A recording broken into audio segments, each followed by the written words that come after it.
안녕하세요. 저는 오늘 8월 8일 입추를 맞아서 발표를 진행하게 된 김미연입니다. 네, 오늘 저는 영화에 대해서 이야기를 할 건데 좀 오래간만에 하는 발표고 하다 보니까 좀 접근하기 쉬운 주제를 선정해 보려고 노력을 했어요. 그래서 제가 평소에 즐겨 보는 이 영화라는 주제를 준비했고 이 제목은 순전히 그 짤을 쓰기 위해서 선택을 한 주제이고, 네, 보시다시피 오늘의 제목은 난 슬플 땐 영화를 봐입니다. 오늘은 이런 순서로 진행을 해볼 건데, 먼저 절기 소개해드리고, 그리고 제 개인적으로 영화를 고르는 기준에 대해서 말씀을 좀 드릴 거예요. 그런 다음에 이 네 번째 기준이라고 적혀 있는 게 오늘의 핵심이거든요. 제가 말씀드리고 싶은 것이기 때문에 이 것들에 대해서 쭉쭉쭉 얘기를 해보겠습니다. 오늘은 24절기 중에 13번째 절기인 입추입니다. 이거는 가을의 시작이고요. 그리고 여름이 지나고 가을에 접어들었음을 알리는 절우입니다. 그리고 이날부터 이제 입동 전까지를 가을이라고 한대요. 그리고 입추 무렵은 벼가 항상 익어가는 때이기도 합니다. 여러분들은 영화관에서 처음 보셨던 영화가 어떤 건지 혹시 기억하시나요? 98년도에 봤죠. 98년도에 저는 이미 이때 무럭무럭 자라났었거든요. 제가 98년생이에요. 아, 진짜요? 그래도 초등학생일 때 아닌가요? 그쵸. 네. 이게 근데, 본토, 그러니까 북미에서 개봉한 기준이고, 우리나라에는 99년도에 들어왔댔나? 아무튼 좀 이게 달라요. 조금 더 늦게 개봉을 했거든요. 아무튼 그래서 98년 작인 이집트 왕자가 저는 영화관에서 처음으로 봤던 영화입니다. 그래서 어디서 봤는지도 저는 정확하게 기억을 하는데 저기 종묘 앞에 그 세운상가라고 있어요. 혹시 아세요? 거기에 옛날에는 극장이 있었어요. 되게 라떼 같은데 극장이 있었는데 제가 이름은 기억을 못했었거든요. 근데 이번 기회에 좀 찾아봤어요. 아세아 극장이라는 극장이 있었다고 해요. 극장인 것부터 너무 네, 맞아요. 거기 뭐 하츄나 리사이틀 막 이런 거 하고 영화도 상영하고 했던 그런 장소였습니다. 그래서 이 이집트 왕자는 보시다시피 출애굽기 속의 모세를 주인공으로 한 이야기이고요. 그리고 제가 되게 이 작품이 좀 뇌리에 깊게 남아있는 이유가 그 이집트 왕자의 오프닝이 굉장히 화려해요. 화려하고 그 배경에 깔리는 노래도 되게 좋거든요. 그 테마곡이. 그래서 그 되게 웅장한 선율과 함께 이집트 전체를 딱 비추는 그런 씬이 있었어요. 근데 거기서 진짜 저는 그 어린 제가 그 극장 의자에서 조금 이렇게 떨어질 것 같은 그런 체감을 했던 그런 영화예요. 그래서 참 인상에 깊게 남아있는 영화이고요. 저는 보통 영화를 고를 때 이런 세 가지 기준을 가지고 고르는 편인 것 같습니다. 그래서 제가 좋아하는 배우가 있으면 그 배우가 출연한 작품을 좀 도장 깨듯이 보는 편이고, 감독도 마찬가지고요. 그리고 뭐 정보가 없었던 작품 같은 경우에는 포스터가 좀 마음에 든다 하면은 챙겨보는 편이에요. 그래서 저는 기생충도 물론 그 봉준호 감독이라는 거장의 작품이기도 했지만 저 포스터가 되게 매력적이어가지고 도대체 어떤 내용을 담고 있길래 저런 포스터를 만들었을까 하는 생각으로 챙겨봤었던 기억이 납니다. 그래서 이제 네 번째 기준을 말씀드릴 건데 이 세 가지 영화에 공통점이 있어요. 그 공통점이 바로 오늘의 그 핵심인 기준이거든요. 네 번째 기준인데 아시겠나요? 다 보셨어요? 전 마지막 건 알아요. 마지막 거 보셨어요? 네. 미드소마? 그때 영어 어머. 기분이 나빠지는. 맞아요. 고어틱한 영화잖아요. 저도 문라이트 빼고 이 나머지 두 작품을 봤는데 그쵸? 근데 잘 보시면 이 사진 안에 힌트가 있어요. 제가 그래서 일부러 이 사진들을 골랐거든요. 이 어딘가에 있습니다. 하늘색. 아, 약간 파란 톤의 색깔? 살아있다. 맞다. 이 사진을 좀 이렇게 꼼꼼히 보시면은 어딘가에 적혀져 있어요. 네. 7월? 오, 정답. 배급사. 네. 이 세 작품의 공통점은 A24라는 배급사예요. 배급도 하고 이제는 제작도 하는데 이 영화 스튜디오가 공통점이거든요. 그래서 이 A24라는 스튜디오는 영화 및 TV 제작과 영화 배급을 전문으로 하는 미국의 독립 엔터테인먼트 회사입니다. 저는 영화에 대한 기반 지식이 없어서 제작사가 누구, 배급사가 무슨. 그래서 저도 이번 기회에 찾아봤는데 배급사는 말 그대로 진짜 배급하는 일만 하는 거예요. 제작은 하지 않더라고요. 그리고 유통하고 마케팅 전반에 걸친 그런 업무를 관련해서 하고 있대요. 제작 외에 다른 나머지 것들을 한다고 보시면 될 것 같아요. 네. 근데 일단은 이 A24라는 회사가 사실은 2012년도에 처음 설립이 됐어요. 근데 그때는 A24 필름즈라는 이름이었대요. 그리고 3명의 공동 창업자가 같이 설립을 했는데 그 중에 한 명이 이탈리아의 어떤 도로를 달리다가 나 이런 회사를 세워야겠다 하고 마음을 먹은 그 순간에 이 A24라는 도로를 달리고 있었대요. 그래서 이 이름을 회사명으로 명명하게 되었다고 합니다. 그래서 이 영화사 이름을 지은 그 순간조차도 되게 영화 같다는 그런 생각을 했어요. 그리고 2022년도에 이 회사는 아카데미상을 수상한 에브리띵 에브리웨어 올 at once를 배급해서 최우수 작품상과 6개의 오스카상을 추가로 수상하기도 했습니다. 그래서 이런 성과들을 봤을 때 지난 10여 년간 되게 강력한 힘이 있는 브랜드 중에 하나라고 볼 수 있을 것 같아요. 그래서 왜 이 A24인지를 좀 말씀을 드리고 싶은데 처음에 자료를 준비할 때는 한 4가지를 준비했었거든요. 4가지 항목으로 말씀을 드릴까 했는데 정리를 하다 보니까 2가지로 좁혀지더라고요. 그래서 첫 번째로 말씀드리고 싶은 거는 정체성과 그 정체성을 기반으로 우리에게 보여주는, 제공해주는 가치라고 얘기를 할 수 있을 것 같은데 이 회사의 작품들은 모두 굉장히 높은 작품성과 독창성을 갖추고 있는 작품들이에요. 그래서 이 A24라는 로고 그 자체만으로 품질의 상징이자 그 이상으로 특이점에 대한 약속이라고 합니다. 그래서 이 회사의 작품들을 봤을 때 사람들이 기대하고 있는 그 기대치를 충분히 충족시켜줄 수 있을 만한 그런 힘이 있다고 생각을 해요. 네, 그 힘은 어디서 오느냐? 그 함께 작업하는 그 아티스트들의 의견을 굉장히 존중하고 옹호해준다고 해요. 그래서 우리나라 같은 경우는 뭐 영화는 아니지만 TV 프로그램 이런 거 만들 때 제작사의 그런 힘보다는 방송국의 뭐 힘이 좀 더 작용해서 뭐 스토리가 바뀐다든지 막 이러는 얘기 많이 들어봤었던 것 같은데 그 아티스트가 하고자 하는 이야기를 전폭적으로 밀어줘서 그런 퀄리티 있는 작품들을 구성할 수 있게 된 것 같아요. 그래서 작가 중심적이며 색다른 유머 감각과 이전에 본 적 없는 그런 설정들, 관점을 갖고 있다고 합니다. 그리고 시각적으로 굉장히 놀라워서 그 A24만의 미적 세계를 탄생시켰다고 해요.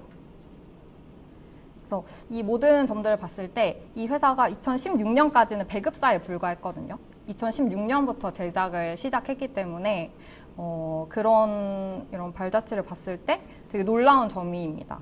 왜냐하면 그 예술 작품을 만들어내는 것만큼이나 그 앞에 시간 동안에는 큐레이션을 굉장히 잘해왔다는 이야기거든요. 그래서 그 제작을 처음으로, 공동 제작이긴 한데 처음으로 제작한 작품이 2016년도에 문나이트라는 작품이에요. 그리고 이 작품은 17년도 아카데미 작품상을 수상했대요. 그 다음으로는 로고인데요. 보통 우리가 이런 제작 배급사의 로고를 생각했을 때 막 파라마운트 같은 경우는 저쪽 설산 위로 별이 날아간다든지 픽사 같은 거 이렇게 스탠드가 통통통 튀어가는 그런 뭐 어떤 그림을 연상하기 쉬운데 이 회사 같은 경우는 타이포그래피를 이용한 로고를 만들었어요.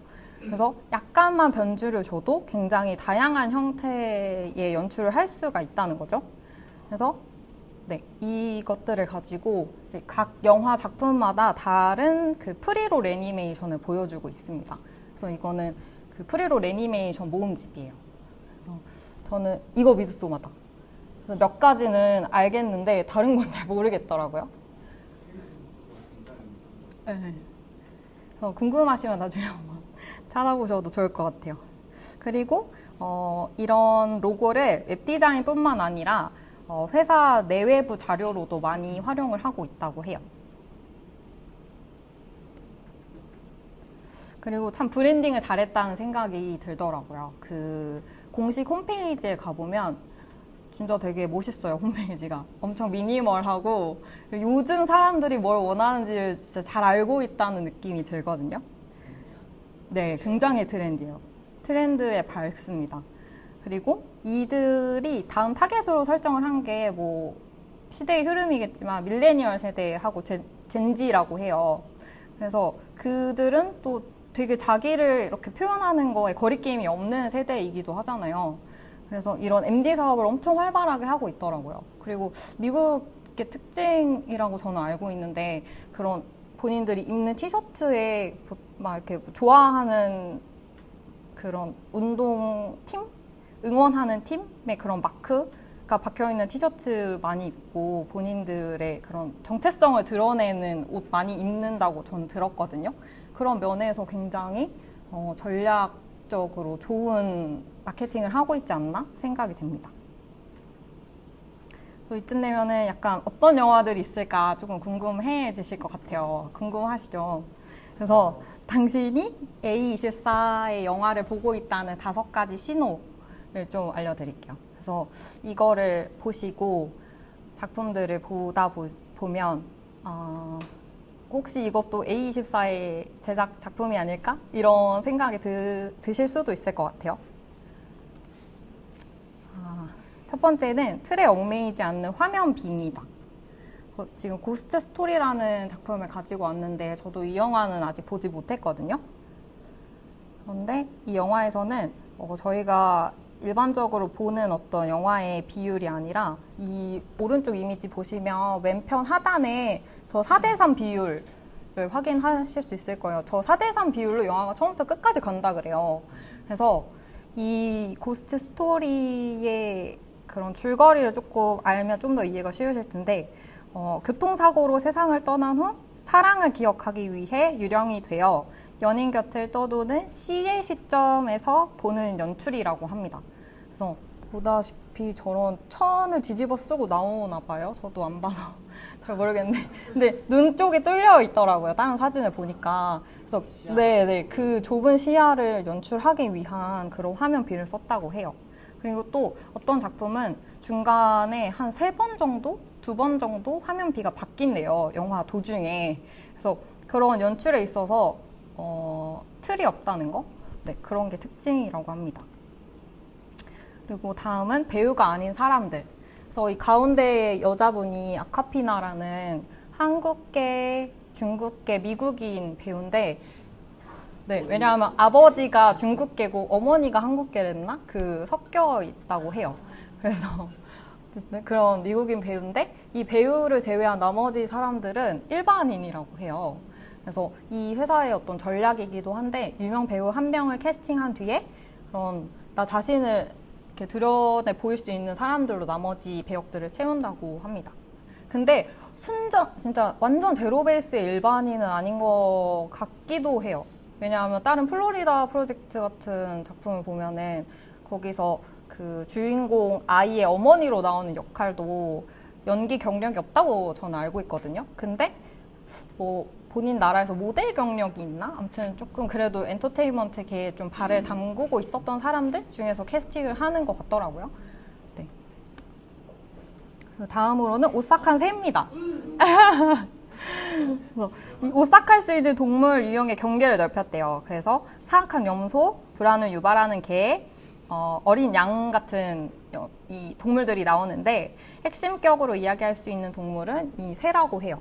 그래서 실제로 미국의 한 독립영화관에 따르면 영화에 소름 끼치는 새를 추가하는 경우에 A24의 선택을 받을 확률이 7에서 10% 정도 향상된다고 합니다. 그리고 숲에서 놀고 있는 사람들이 나온다는 건데요. 이제 영화를 볼 때마다 눈에 띄기 시작하는 어떤 이상한 점이 있으실 거예요.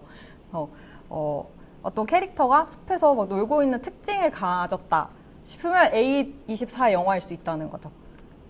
그래서 스튜디오 영화 중에 15%의 비율을 차지한다고 해요. 그래서 미나리 재밌게 봐가지고 미나리 넣었어요. 미나리도 다 여기 나온 게 다? 네네. 근데 미나리는 공동 제작이었나 배급만 했나 하여튼 이렇게 100% 제작을 한 작품은 아니었던 걸로 제가 기억이 돼요. 그 다음에 특정 플롯을 갖고 있대요. 그래서 지금 4가지의 특정 플롯에 대해서 말씀을 드릴 건데 그 중에 첫 번째는 은유법입니다. 이 자료 화면은 더 랍스터라는 영화에서 가져온 건데 더 랍스터 속의 세계는 지금 우리가 살아가고 있는 곳과 매우 닮았지만 그 세계를 규정하는 규칙이 다르다고 해요. 그래서 이 세계를 규정하는 규칙이 어떻게 다르냐. 이 영화 속 세계에서는 솔로가 사회적으로 용납이 되지 않습니다. 그리고 커플이 되는 것도 쉽지 않아요. 왜냐하면 나랑 같은 특징을 가진 상대만이 나의 커플이 될 수 있는 거예요. 그래서 솔로들은 어떤 한 호텔로 보내져요. 그래서 그 내부에서 자기한테 맞는 상대를 찾아야 되거든요. 근데 45일 안에 찾아야 해요. 그 45일 안에 찾지 못하면 동물로 변해버립니다. 너무하네. 그래서 그러니까 되게 생각할 거리가 그냥 듣기만 해도 많을 것 같잖아요. 그래서 저도 이거를 초반 한 30분 보다가 안 봤는데 끝까지 마저 보고 싶은 그런 마음이 들었어요. 이번 조사를 하면서. 왜 30분만 보셨나요? 그때는 좀 어렵거든요. 그래서 좀 흥미가 떨어졌어요.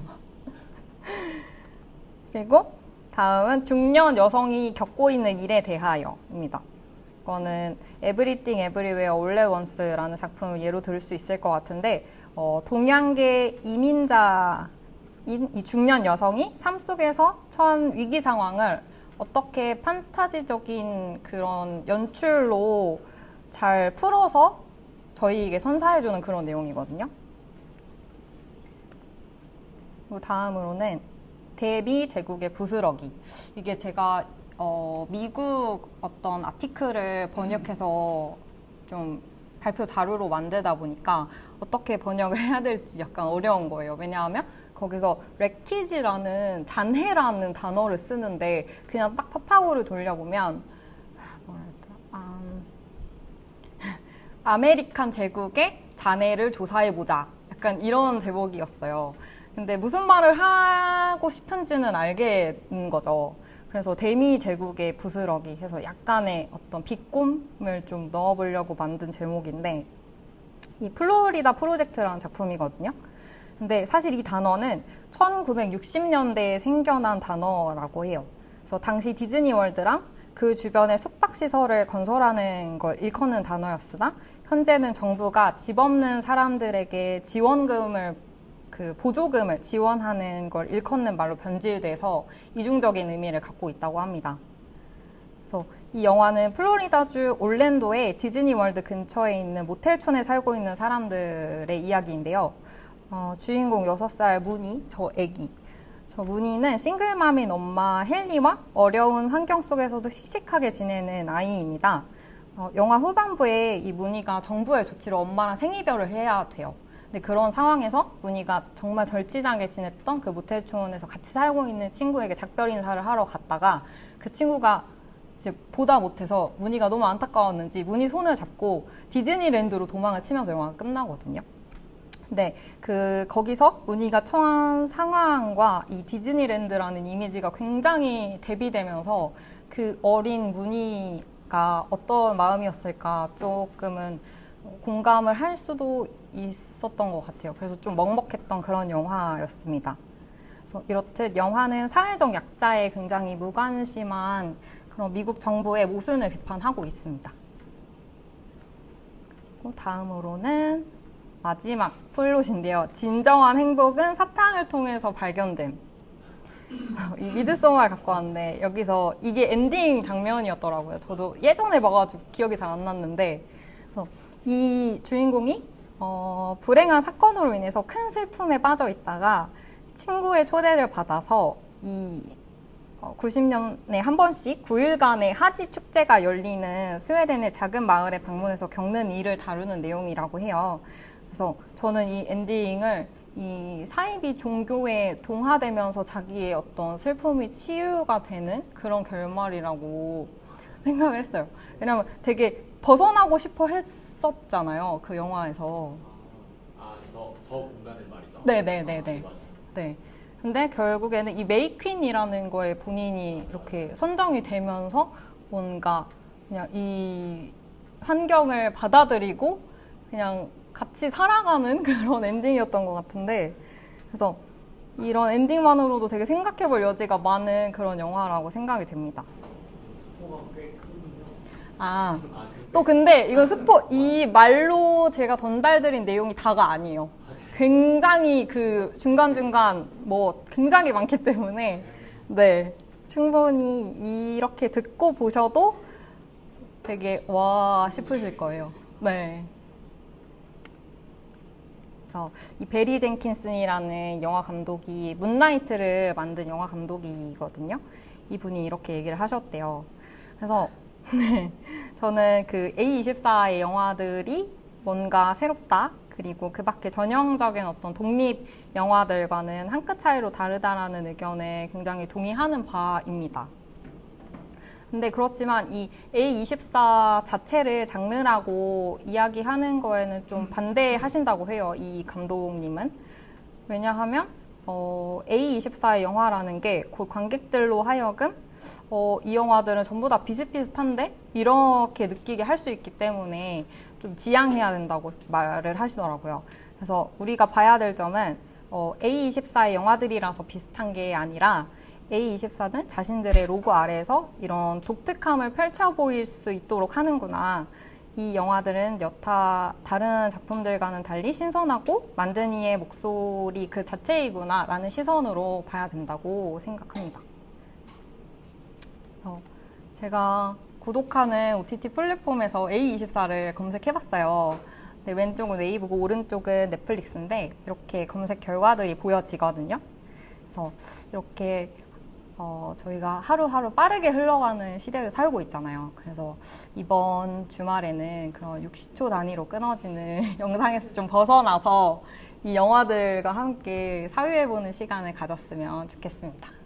네, 오늘의 발표를 마치겠습니다. 감사합니다.